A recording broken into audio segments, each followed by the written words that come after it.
Mora conducts physician-led support groups, helping people live healthier, happier lives, free from chronic diseases like diabetes, hypertension, and obesity. And on our podcast, Health and Mora with Dr. Lori Marbus, we bring to you nutrition and lifestyle medicine experts and extraordinary guests to empower and inspire you with their knowledge and stories of plant-based lifestyle so that you can be your healthiest self. Welcome to the podcast. I'm Dr. Lori Marbus, and I'm very excited to introduce Sharon Dunmall. How are you today?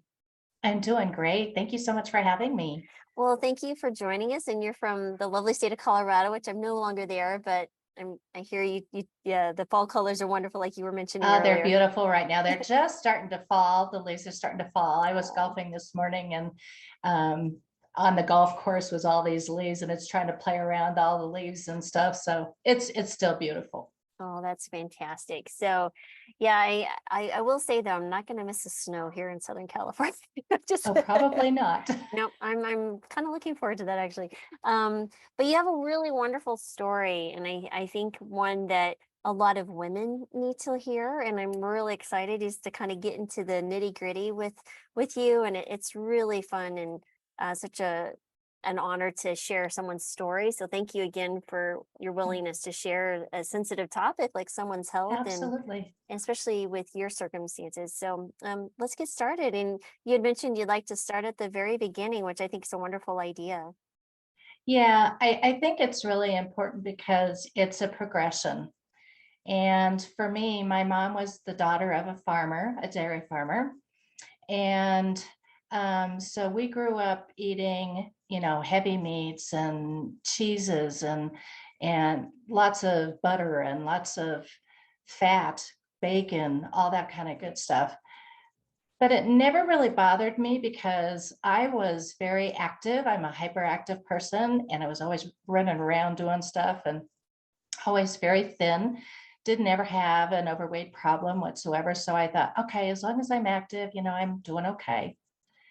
And then I get into my 20s and I get married, and I have a family. I have two wonderful kiddos.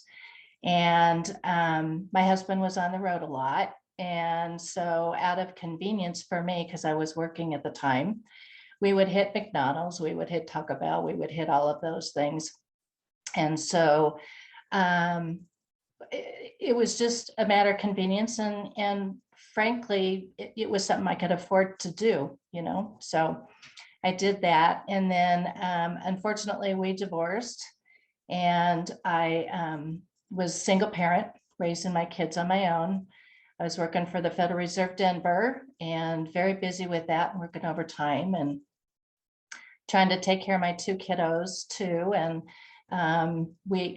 I tried to do healthy, what I thought was healthy, and it wasn't, it really wasn't. I mean, we were still eating out at McDonald's and Arby's and all those other things, just out of convenience. So then I met my current husband in 2001, and he's a chartered financial analyst, and he was doing seminars all over the world. So every other week I was able to go with him on some of his trips. And of course, we got fed all the richest possible foods you could possibly want. I mean, they were just absolutely spectacular. And so once he got out of doing that, then we decided that we were going to start eating healthier, leaner chicken and leaner meats and that kind of stuff. And we were still very active, hiking, biking, doing all those wonderful things. And then come June of 2018, it started out in the beginning of June when I had gone for a hike with my husband up in Breckenridge Mountains. And we usually do between 7 and 12-mile hikes in a day. And I couldn't keep up with him. And it was like, usually he couldn't keep up with me. So I knew something wasn't quite right. And we got back down, and I still wasn't feeling right. But then, I just kind of poo-pooed it aside and just, whatever. I ate something wrong that morning, maybe, or whatever. And then we did another hike, which was a 12-mile hike. And the same thing, it was like I was out of breath. I had a heaviness in my chest, and I couldn't quite pinpoint what it was. And then kind of the cherry on top was we did a bicycle ride with a group called iCycle Colorado. And they're blind riders. We take tandems and we ride these blind riders on the back. They're the stokers. And then my husband is one of the captains because he's sighted, obviously. And so we were doing a ride from Keystone, Colorado, down to Breckenridge and back, which was about a 42-mile bike ride. And during that time, there was a lot of forest fires. There was a lot of smoke in the air. And, Chris would stop for me every once in a while and he says, "Are you okay?" And I said, "Well, no, I feel this heaviness on my chest. And I had no energy." And he had to go on because they were meeting other people up in Keystone. And here I am all by myself. There was nobody else on the bike path. And I just kept thinking, what's going to happen if something happens to me? Because I didn't know what was going on. So I finally did manage to make it back to Keystone.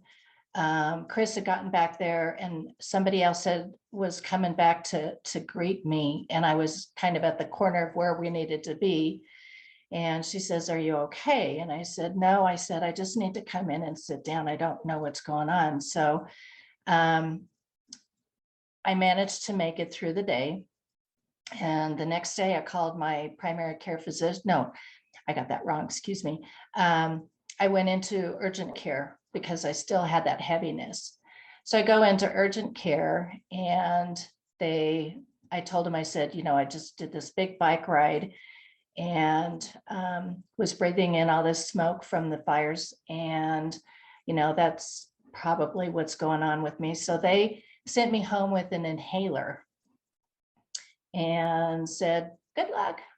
Didn't even bother to check my heart or anything. Wow. And so the next day I called my primary care physician because the inhaler wasn't working at all.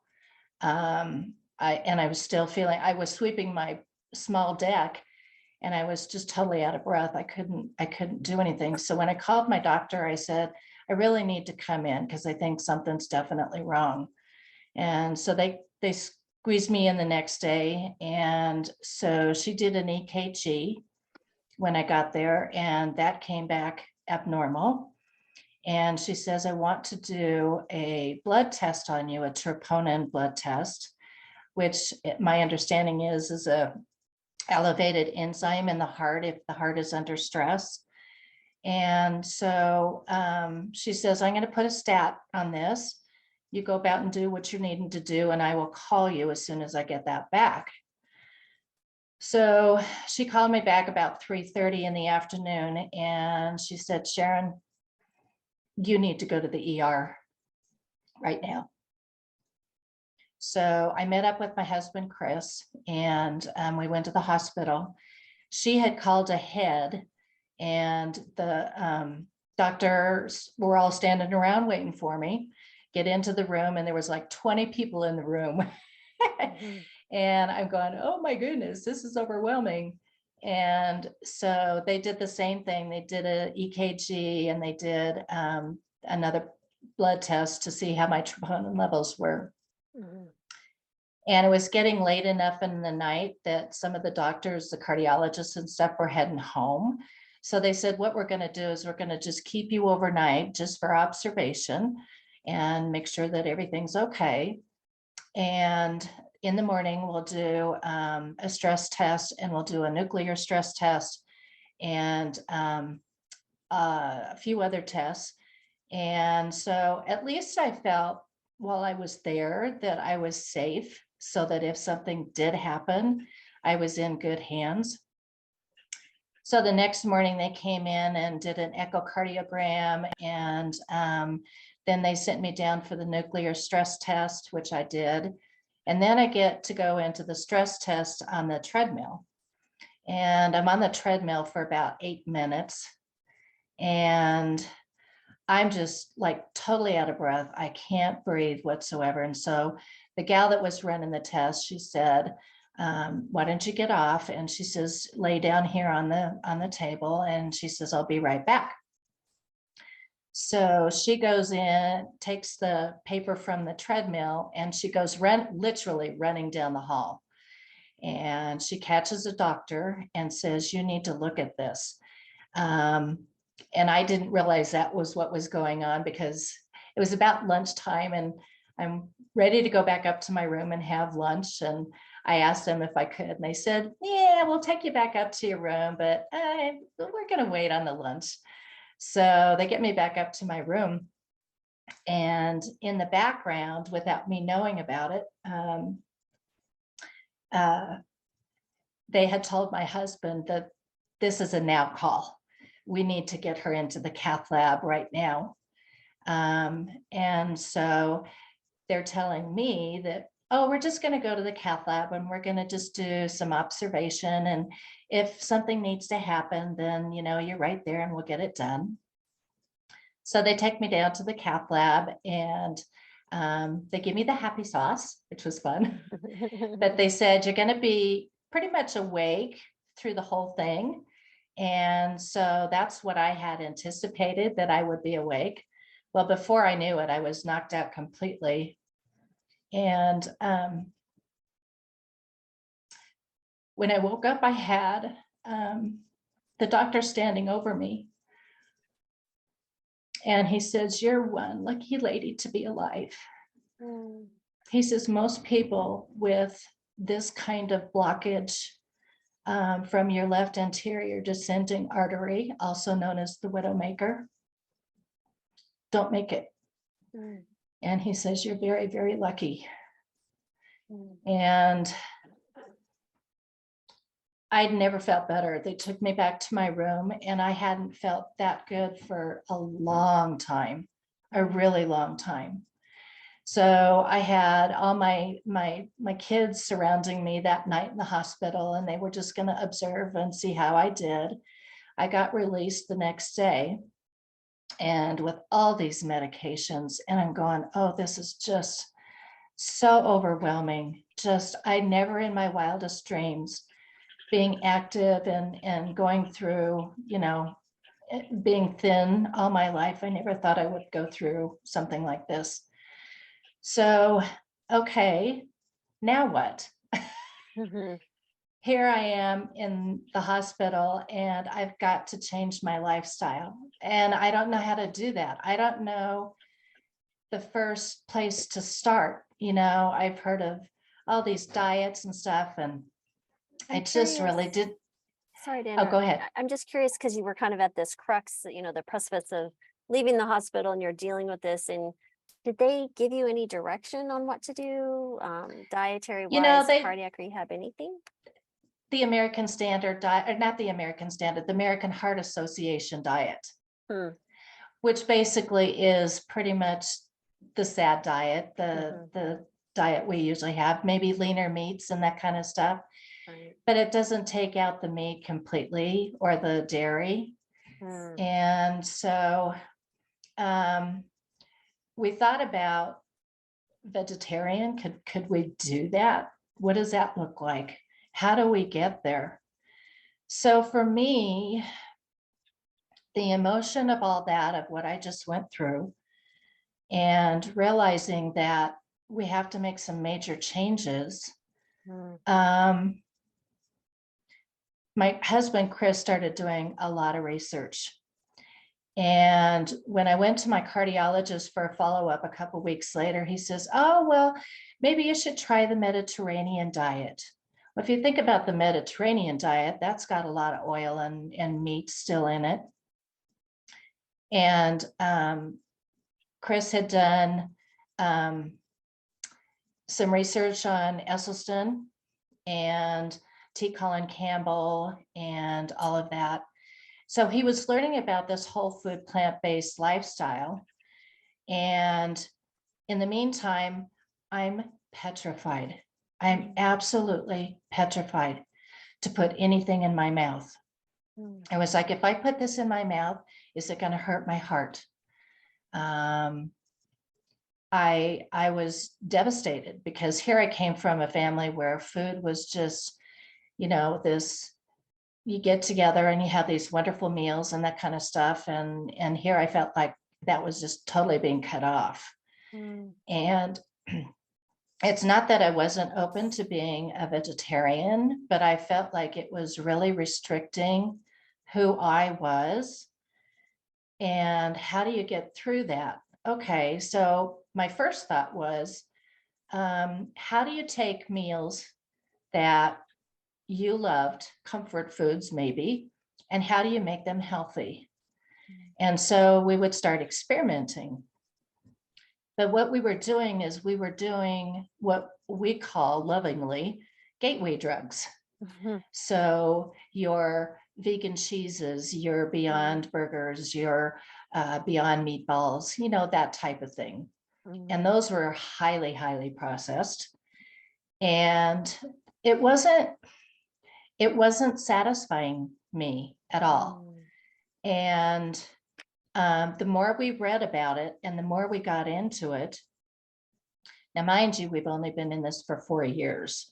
So there's still a lot that we're learning, but the more we get into it and find out what is actually in some of these products, they may say plant-based, but they're processed with a whole lot of other stuff and a whole lot of oil. And I knew from the research that we'd done that oil was just something that I couldn't have. So one of the things I did too that helped me was I took the T. Colin nutritional course through eCornell, and I graduated with that nutritional course. And then of course, COVID hit. And my husband decided that he was bored and wanted to do something. So he decided to take the professional Ruby course, professional chef course. So he's gone through that, and we have learned so much about, whole food, plant-based, and been able to make some wonderful things. And I really, truly believe that now I'm on the right path, that I did a calcium score like 6 months ago. It's at 0. Wow, really? My That's cholesterol. amazing. Huh. Yeah. So we feel like we're on the right track. Okay, so we get through that point, and then we start thinking, okay, friends and family have been fairly supportive, but not really, because they kind of grew up in that same era. And how do you get through socially at a restaurant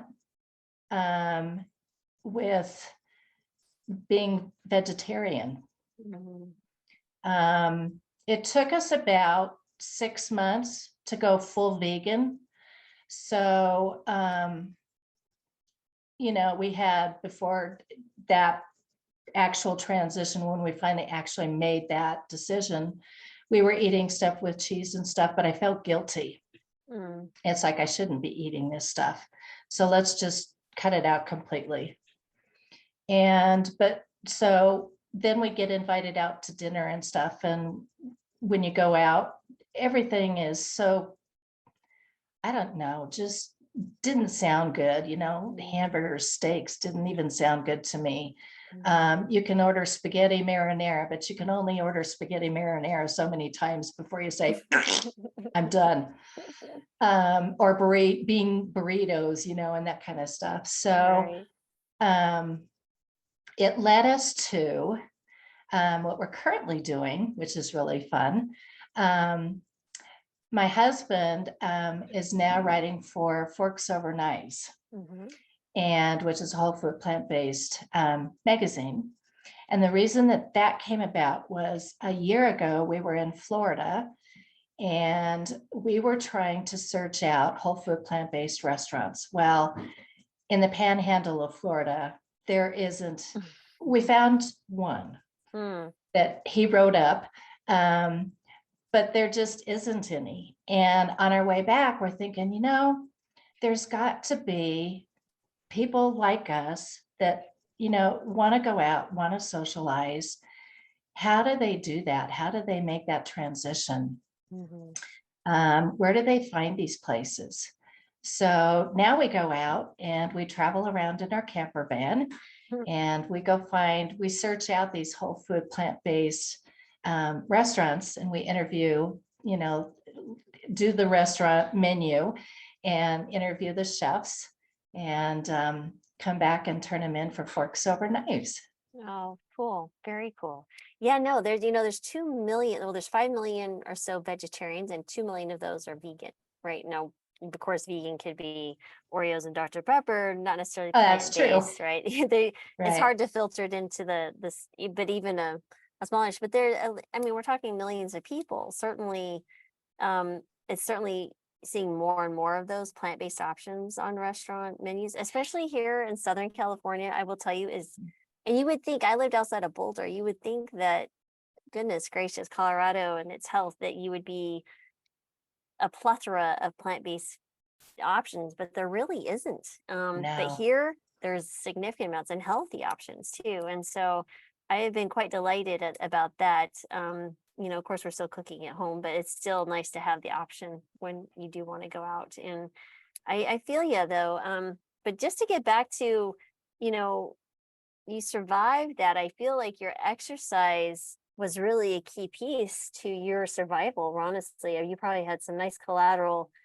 arteries feeding your heart muscle, and Right. you were fortunate that you had been so quote unquote hyperactive, as you describe yourself. So tell me a little bit now about how did you said you the first time you felt well for a long time. What does that mean? Like, what was the before and after? Because I know the right around the time of the events that occurred. Was there even before that? Do you feel like even years before that you felt so different after you had the stint? I mean, like you opened up the blood flow to the heart. And that's a really great question, because I was thinking about that even this morning, and I know people don't like to throw out their weight, but I weighed 112 for years. I mean, years and years. And I noticed when I met and married Chris that my weight was starting to get up there. When I went into the hospital, I was actually 142 pounds. But it really didn't bother me because I still kind of maintained this slim figure. So it didn't bother me that I was not wearing extra small, but that I was maybe wearing a medium t-shirt because I still felt like I was okay. And when I left the hospital, and I don't know if this is water weight or what, but when I left the hospital, I was 130 pounds. So instantly I dropped. And then I've been able to maintain, 125 for the last 3 years, and Amazing. have just been healthy. Nice. No, that's phenomenal. Yeah, the fluids are quite amazing, especially given your situation. Yeah, you can definitely see some fluids drop that quickly, because that is fluid changes. That's not going to happen That's in a what I period of thought. 48 Yeah. hours. That's definitely fluid related. Interesting. That's fascinating. So now, as far as medications, have you been able to at least wean down? I don't know if you're still on medications. I'm on medications, and my cardiologist told me that. I mean, I was adamant about getting off of them. If I'm doing a whole food plant-based lifestyle, there's no reason for me to be on these medicines. But his philosophy is that because the stent was put in my left anterior descending artery, that I will probably be on these meds for the rest of my life, just to protect my heart. And I've kind of come to kind of accept if that's, it's been really hard, because I really wanted to advocate for myself and say, no, I'm doing all the right things. And why can't I get off, or at least, be on a lower dosage, which actually I'm on the lowest dosage of all my meds that I can possibly be on now. So that's good. Yeah.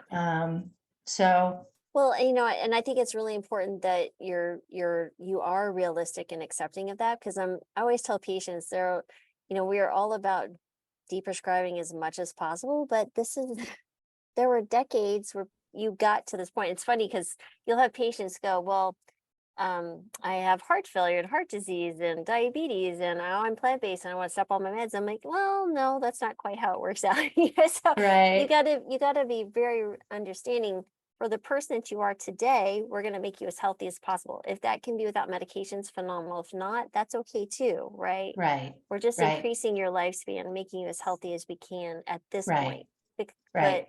when you're 60 and have abused your body for all those years, Right. it is there only so much you can do. But the diet's phenomenal. It's an amazing medication in and of itself. But I think that's a very wise way to approach this. Yeah. Absolutely. And I have to admit, honestly, it hasn't been easy. No. We've hit a lot of bumps in the roads, especially socially. I think that to me is not, because we just love to be out with people and our friends and that kind of stuff. And that's the hardest part, because, you kind of get the looks like, ew, look at what she's having. She's having a salad or whatever. But we've also learned that when you go into a restaurant, you can actually ask the waiter or the waitress, hey, look, this is what we're doing. And they'll go back and they'll ask the chef, can we do this particular item with no oil or with just all veggies or whatever? And they're usually more than happy to accommodate you. So we've learned ways around that too. Absolutely. And exactly, because I feel like there's only a handful of restaurants that you might struggle to be, at and not just eat water or drink water. Right, For exactly. the majority, you can go even to a steakhouse. Honestly, they always have vegetables on the side, or baked potato you can order. Just obviously what you put on the potato is an important piece, but it's just to me, it is a matter of just being confident and okay with that. Nobody is responsible for your health except for you. You're not your loved ones, not your spouse, not your kids, not your friends. And if they make comments, then I tell my patients there's two ways to look at this. You can either say, my crazy doctor has put me on this crazy diet, so I don't know, I'm feeling pretty good, I'm going to give it a try. There's that piece if they're just starting. Or the other part is like, yeah, and I feel amazing, would you like to learn more? But it's really common, even when we go out, of course, now my crowd is typically plant-based, so they're fully aware. Yes, it is when you move out here to be a part of the company that's plant-based. But it's funny because they'll just say, so, what are you eating? And you're just like, oh, this is what I'm eating and this is why. And then they go like, oh, so you're saying what I'm eating is unhealthy? That question always cracks me up, and it happens more than once. And it's just like, no, but since you were talking about it, and I am a physician, I'm happy to give you a grade of your healthiness of your food choices. Let's talk about it. So it's really funny though. But they certainly reflect suddenly your choices for yourself is a judgment upon themselves. And I don't know if you run into that, but it's just, I do all the time. All the time. Oh my gosh, it's incredible. So one of the questions we always get, folks want to know is, well, what do you eat in a day? Like, tell us, example of breakfast, lunch, and dinner. Okay. In the morning, we like to do, oats and cream of wheat and that kind of stuff, which is your standard typical stuff. But we love chia parfaits. So we do like fruit parfaits with chia pudding. And so we love that. For lunch, usually, or let me go back to snacks, because I like to make kale chips and, fruit and that kind of stuff. And then for lunch, we usually have leftovers from the night before. So dinner is our big thing. Because both Chris and I love to cook, and he took the chef course and all of that, we're always experimenting. we don't have the same thing twice in a year. We love all kinds of like Asian foods and curries and that kind of stuff, and have learned how to make them whole food plant-based. But yet also I make my comfort foods. Like I make a really healthy macaroni and cheese, and so dinner time is our time to just let it go in the kitchen. We make our own breads, we make our own pastas, we make our own sauces. I use a lot of the ideas out of Jan and Ann Esselstyn's cookbooks, as well as the China collection cookbook. So we get ideas from them, and Rip Esselstyn, we get a lot of ideas from him, and I'll take a recipe and I'll say, oh, okay, this sounds good. How can I make it to suit us? And we like hot, spicy things. So we do a lot of hot, spicy stuff. Which cleans us out really good. But it's different every night, we don't miss the meat anymore. It's just become our way of life. And like I said, we've been doing this for 4 years. So we're kind of just now getting into the swing of things. And I can see down the road that this is going to take us to bigger and better places. And health-wise, it's hands down the best. The whole food plant-based lifestyle is just the best. And I have my license plate on my car is WFPB. And then on our camper van, it's WFPB 2. So, I mean, that's how much we're really into this. So it's definitely a great lifestyle, and it's changed my life. And when I look at my numbers, my numbers are fantastic. And I'm very proud of where we've come, and I couldn't have done it without my wonderful husband and my supporter and my cheerleader. And he's just been absolutely amazing in doing all the research and learning all about, whole food, plant-based, no oil, and all the doctors and the wonderful support we get from them. And it's just been a great journey. Scary at the beginning, but now we're celebrating every day. Absolutely.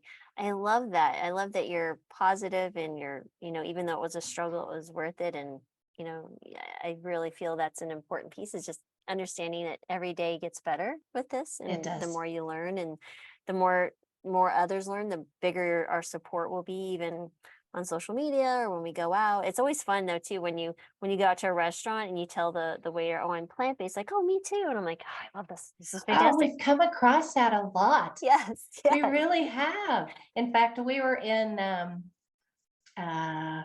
we were in New Mexico, and we were in a restaurant, and our waitress had just turned vegan, and she was so excited to hear that we were whole food plant-based. I kind of told her a little bit about my story, and she was thrilled. She says, oh, it's so nice to meet somebody that's a whole food plant-based person, So it's absolutely fun. That is phenomenal. And I guess my question also is, sometimes people go, well, what are some of your pieces of advice for those who do come across someone who maybe might be a little bit more aggressive, or thinking that what are you doing is wrong? Or I don't know if you've come into some, but there can be some very significant adversarial people, even in your family and friends. What have you found to be a successful way to handle that? I haven't found one yet, unfortunately. They know my story. They've listened to me talk about having a whole food plant-based lifestyle. And we've had 2 friends in the last couple of years that, because of their underlying conditions, passed away. One of them of a major heart attack, and one of them from COVID, but he had some underlying things. And so when, excuse me, when you have friends like that, and you're trying to gently say, you really should think about trying this or trying that, or at least taking baby steps to start in that direction, and then realize that, a couple of years later, they're not with us. That's hard. Yeah. Yeah, that's it's very reminiscent of people. It's when they experience an event like themselves, or they witness someone and they know what they should be doing. And it's really sad that when you interact with someone and you know they should be following this type of lifestyle and they're just not willing, Right. they'd rather die and suffer. I mean, honestly, I look back over the last 10 years that I've been eating plant-based, and I've only had one patient that was absolutely unbelievably against it. And the reason we were having the discussion was because I was doing his pre-hospital admission physical for a bypass. No kidding. For an Jeez. elective bypass. And obviously he was overweight and very large man, just, and he was on all the drugs. And I was like, there's something you could do here. And he's like, no, I just need to have the surgery so I can go on about my life. And I'm like, wow. I just sit here going, and I literally said, you're going to crack your chest open. They're going to take artery or veins out of your leg, turn them inside out, bypass Ew. you, crack you, push it back together, and have wires for the rest of your life, or literally to put you back together. You'd really rather go through that. He's like, yes. I was like, okay. I mean, because it's his elective. This isn't something that was, a hospital. I'm in the middle of having a heart attack. Obviously, you need to do everything you can then. But I was just like, oh my heavens, this is amazing. But Yeah. I don't even know what to do with those folks. There's some people you just can't help. Just can't reach. Yeah. Yeah. But then I've had others who were like, talking to them about plant-based diet for whatever reason. And I had one gentleman, I'll never forget, in Rifle, Colorado. And he's like, Dr. Marvis, I know you're going to need to tell me this. So I'm just going to tell you, I'm probably not going to do it, but I'll listen to you. And he sat back, his arms crossed, and he's like, rolling his eyes at me. And by the time I'm done, he's like, I'm going to give it a try for 30 days. I'm like, okay, Oh, that's awesome. fantastic. So guess what happens? He feels so amazing, loses a significant amount of weight. And then when he comes back and things are doing so much better, he's like, why isn't everyone doing this? I'm like, I don't know. You Right. tell me. You're the one that said Right. you weren't going to do it until you listened to me. He goes, I want to just shout from the rooftops. I'm like, amen. Go do Yeah. that, So, but it Right. was really funny how you'll see these people, because almost everyone who has such a significant improvement become evangelical to some Mhm. degree. Yeah. But it's hard not to share. It really is. But if doctors don't share and they know about this, I feel it's malpractice personally. Yeah. Right. But Yeah. amazing. So for those who, are, on the brink of saying, do I want to do this, or listening to you like, yeah, sounds so hard. What advice would you give for someone just starting out? Like, what are some of the harder lessons you learned through trial and error that you can maybe advise someone to avoid, or anything you'd like to say?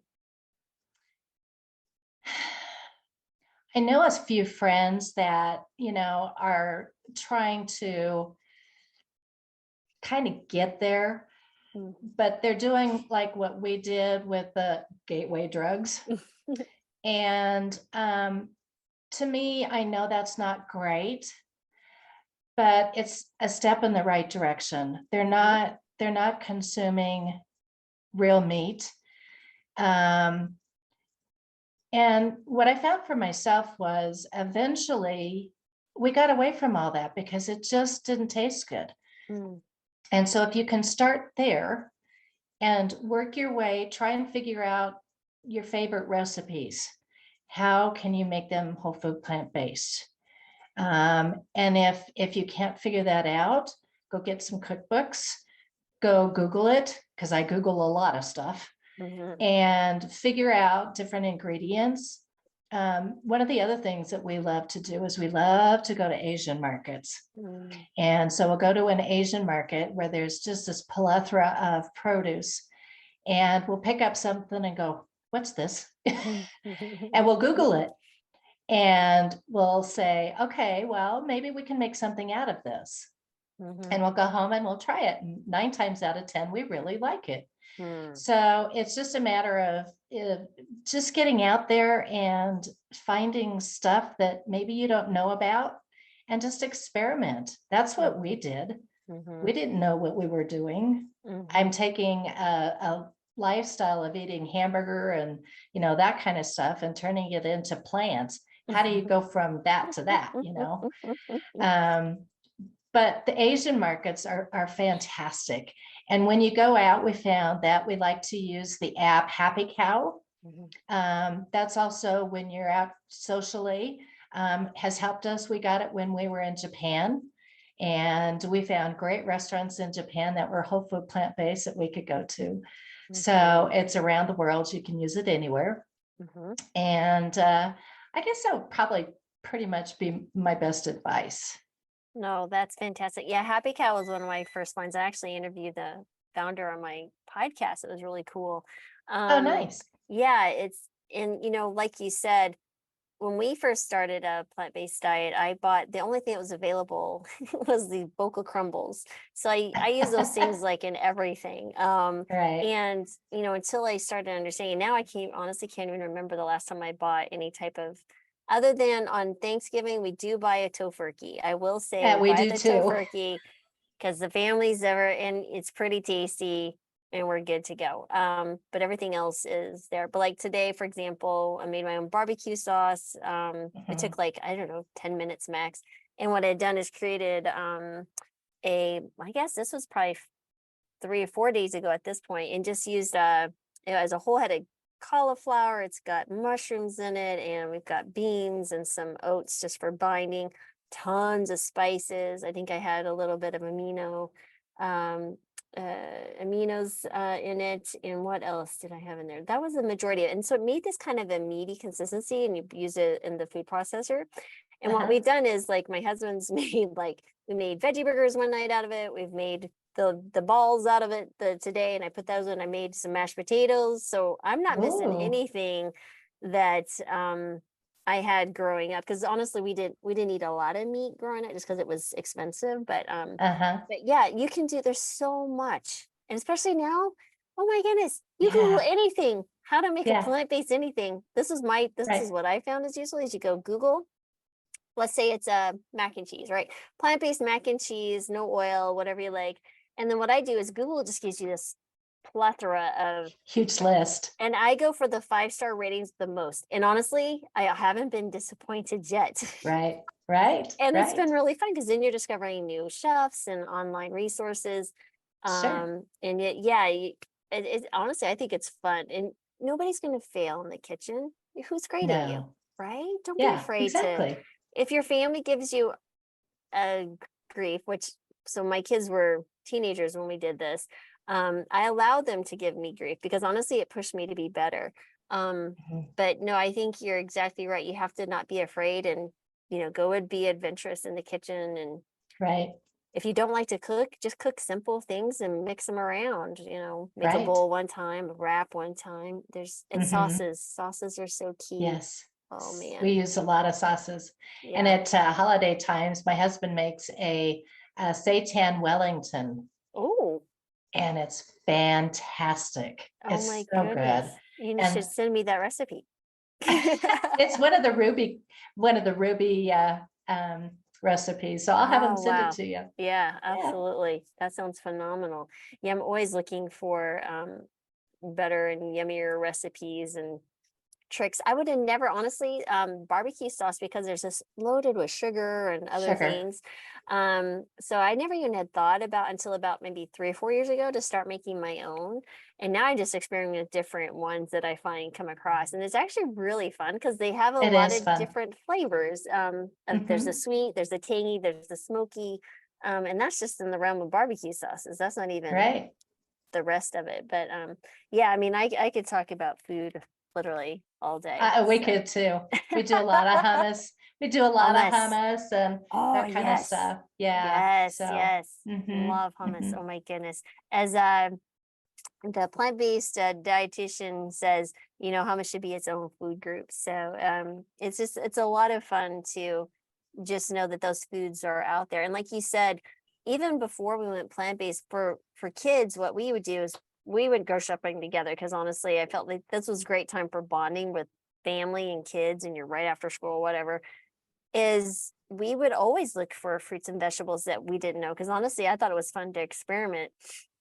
And so we've always had that curiosity about food and trying. And so I raised kids that weren't picky. So, I think what that Yeah, advice for you is a great one because you just use the natural desire of, you know, learning something and the curiosity factor really right. should be your superpower because you're getting Yeah, a dopamine hit with learning.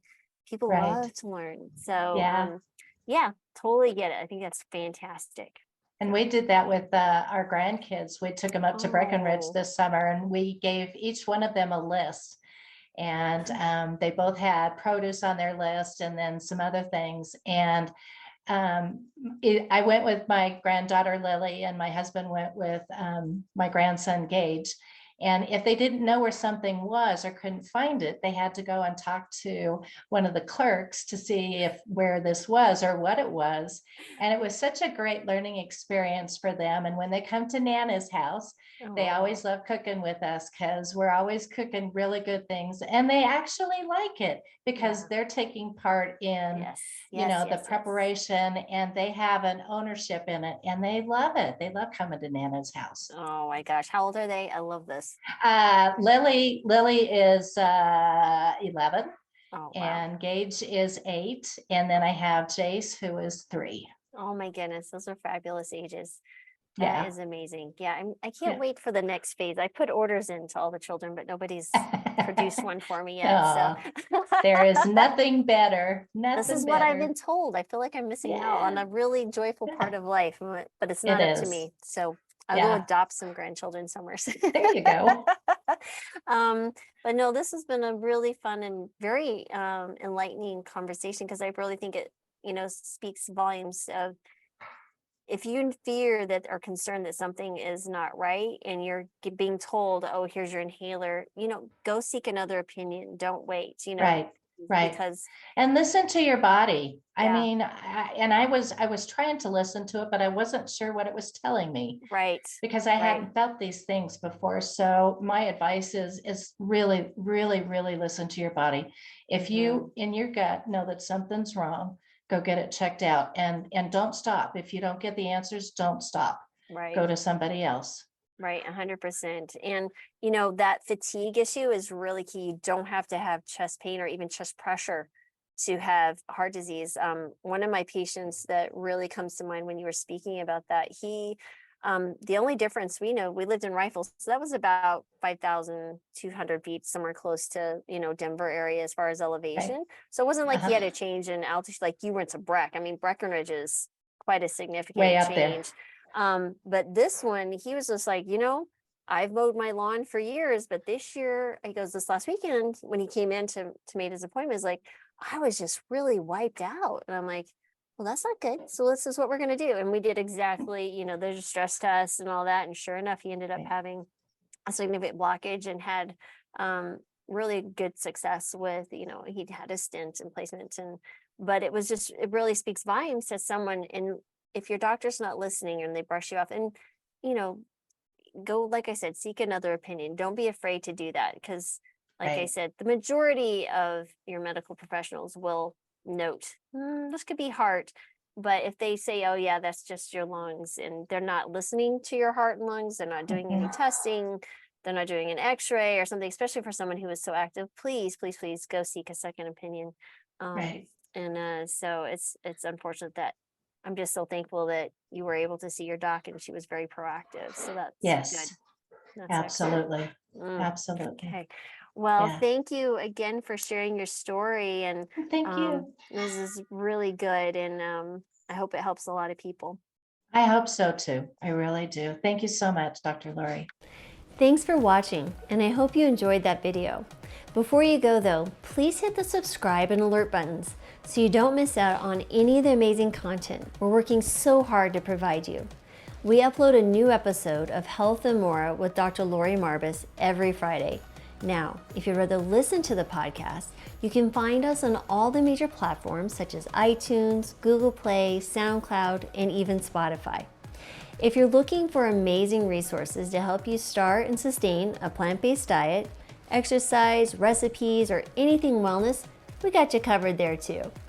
Because at Mora, we actually provide physician-led support groups to help people live happier, healthier lives, free of metabolic disease. Don't forget to check out our website at mora.com, and thanks again for watching.